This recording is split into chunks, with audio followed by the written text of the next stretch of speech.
Selamat sore teman-teman tim Home T-Blockers dimanapun Anda berada. Jumpa lagi di ruang studio tim Home Blog Channel. Teman-teman sekalian, saat ini saya sedang ingin memberi informasi saja terkait dengan situasi yang sama-sama kita rasakan. Yang pertama adalah, apakah teman-teman merasakan sekarang jalanan di kota Jogja ini semakin padat ya? Kota Jogja, saya akan membahas dari kota Jogjanya saja. Seputaran kota Jogja juga. Saya kok malah merasakan bahwa kota Jogja ini menuju kota metropolitan. Kita bisa membandingkan dengan Jakarta atau yang metropolitan, tapi kok perasaannya kok menuju ke sana ya? Apakah betul atau tidak? Dari data yang saya kumpulkan, yang saya dapatkan, pertama soal kemacetan lalu lintas saja lah. Panjang jalan di kota Jogja itu tercatat sekitar 739 km. Ya, 739 km yang ada di kota Jogja. Kemudian berapakah kendaraan yang ada di kota Jogja saat ini ya? Menurut data dari Dinas Perhubungan Kota Yogyakarta, pada tahun 2022 saja sudah tercatat kendaraan bermotor itu 600.000 unit. Nah, kalau sekarang kan pasti akan bertambah. Pertambahannya sekitar 5-10%. Jadi artinya katakanlah sekarang ada 650.000 unit kendaraan. Jadi artinya kalau kita katakan 1 kilometer itu, kalau panjangnya 739 km, kemudian jumlah kendaraannya itu sekitar 650.000 unit kendaraan, artinya setiap 1 meter itu sudah ada 1 kendaraan. Jadi setiap 1 meter jalan di Jogja itu sudah terisi oleh 1 kendaraan. Ya lebih sedikit dari itu. Belum lagi apabila ada kendaraan-kendaraan dari luar kota yang masuk. Makanya tidak mengherankan kalau sekarang kita dirasakan. Jadi kemacetan itu atau padatnya jalan itu bukan hanya pada hari libur sekarang. Hari-hari biasa saja sudah terasa padat. Ini menuju ke arah metropolitan ini. Saya kadang-kadang kalau naik sepeda motor aja, kok macetnya karo Jakarta gitu. Jadi ini sebetulnya warning yang perlu kita perhatikan bersama, kita ingatkan, terutama buat calon-calon wali kota nih besok ke depan. Hati-hati. Kemudian yang kedua itu masalah jalan. Kemudian dari jumlah penduduk saja, hotel. Sekarang hotel saja. Dalam catatan saya itu jumlah hotel itu tercatat, Dinas Pariwisata itu mencatat ada 1.400 hotel di Yogyakarta. Mulai dari hotel berbintang, ini kota ya, kota Jogja. Jadi 1.400 banyak loh. 1.400 di dalam luas wilayah kota Jogja yang hanya 32,5 km. Jadinya hampir setiap kilometer itu bisa dilihat lah. 32,5 itu kan 32.000. Kalau di sini ada 1.000. Jadi hampir setiap 3 km ada 1 hotel. Jadi setiap kilometer itu ada, setiap 3 km itu ada 1 hotel. Ini mungkin bisa lebih padat lagi. Itu data tahun 2022 ini. 2023 ini naik. Tidak terlalu signifikan, tapi ada. Ini saya juga lihat kelihatannya ada bangunan bertingkat. Kelihatannya hotel yang lagi dibangun. Nah, bagaimana ini kebijakan pemerintah agar bisa melihat pertumbuhan pariwisata, pembangunan hotel dengan kapasitas luas wilayahnya bisa imbang atau tidak?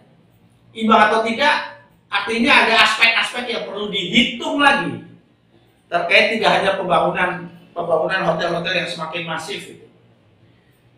Karena itu nanti imbasnya pada pendapatan asli daerah. PAD-nya Kota Jogja dalam catatan saya tahun 2023 itu sekitar 710 miliar.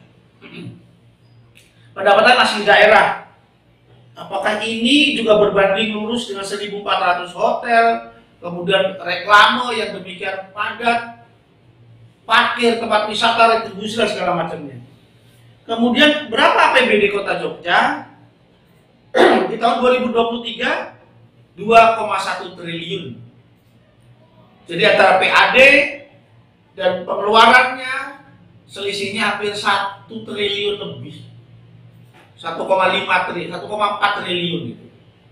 Nah, ini rasio-rasio ini juga memang harus dipertimbangkan. Apakah pengeluarannya besar tapi pendapatannya kecil, itu kenapa sebabnya? Padahal pertumbuhannya sangat signifikan.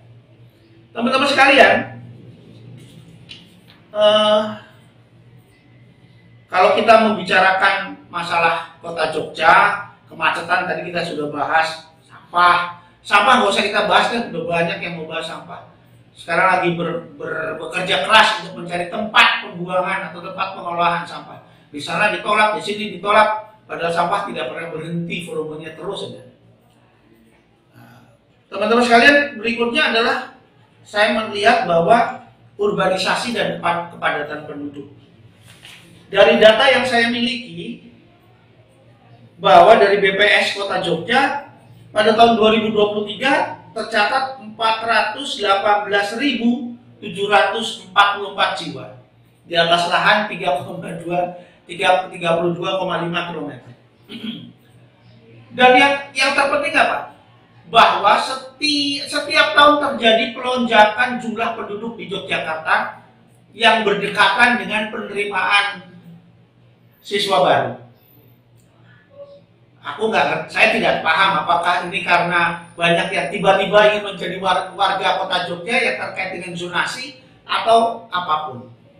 Nah, ini yang membuat catatan kepadatan penduduk yang cukup lumayan.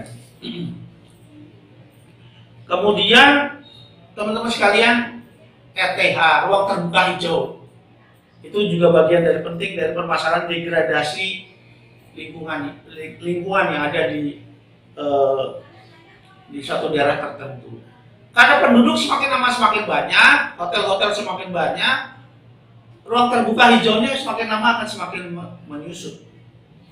Teman-teman sekalian, coba jalan-jalan kadang-kadang ke daerah mana ya? Sukomanduran lah, atau Beskalan atau apa? Yang ada di tengah kota itu. Penduduk Kota Jogja ya tinggal di antara gang-gang itu yang ada di sana. Pinggir Kali Code lebih parah lagi, lebih banyak lagi. Ini yang menjadi satu tantangan buat Bapak yang besok akan menjadi wali kota ke depan. Ini apa hal-hal yang perlu.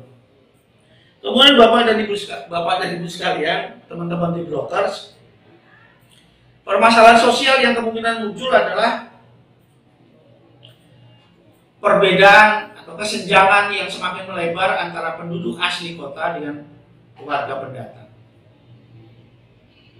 Kebanyakan orang-orang yang berduit dari Jakarta atau dari mana cari rumah di Jogja beli. Padahal filosofi Kota Jogja itu kan bukan hanya sekedar angka, tapi pada nilai budaya. Kita belum ngomong soal budaya.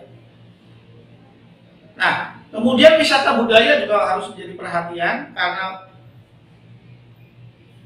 objek wisata budaya bukan hanya sekedar untuk mendapatkan cuan, tapi juga unsur pelestarian yang harus dimunculkan. Ini juga satu tantangan yang luar biasa. Peningkatan infrastruktur, akses kesehatan, kemudian regulasi. Yang paling penting adalah regulasi juga yang tepat untuk mendukung berbagai aspek-aspek yang persoalan yang muncul yang harus ditangani secara langsung oleh pemerintah. Baik, itu saja informasi yang dapat kami sampaikan. Yogyakarta memiliki, kalau nggak salah catatan saya, ada 14 kementerian yang masing-masing punya karakteristik tersendiri untuk pengembangannya, untuk permasalahannya. Nah, ini PR besar buat teman-teman yang nanti besok akan memangku jabatan wali kota. Bukan hanya permasalahan sampah, tapi masih banyak permasalahan-permasalahan lain yang menjadi hal penting. Karena Kota Jogja adalah kota pendidikan, pariwisata, dan budaya. 3 layer penting ini yang harus dipangku dan dijaga oleh setiap pemimpin kota Yogyakarta agar tiga-tiganya ini bisa berjalan selaras, seimbang, dan harmoni. Karena ingat, budaya merupakan dasar dari pengembangan kota Yogyakarta. Bukan hanya sekedar cuan, bukan hanya sekedar angka, tetapi nilai. Ini menjadi penting. Memang nanti akan ada yang dikorbankan, bukan dikorbankan ya, mana yang diprioritaskan lebih dulu, menjaga budaya, menghidupkan budaya, melestarikan budaya, dan mengembangkan budaya.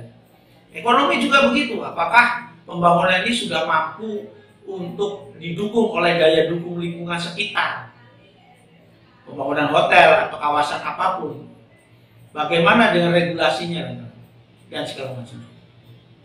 Demikian informasi yang bisa kami sampaikan, dan mudah-mudahan sedikit memberi memberi pencerahan atau pengetahuan yang bisa menjadi bahan pemikiran, terutama buat teman-teman dari yang akan ikut kontestasi Pilkada Kota Jogja. Siapa saja ya? Banyak kok. Tapi rekomnya memang belum turun, tapi nama-nama itu bermunculan di mana-mana. Terima kasih.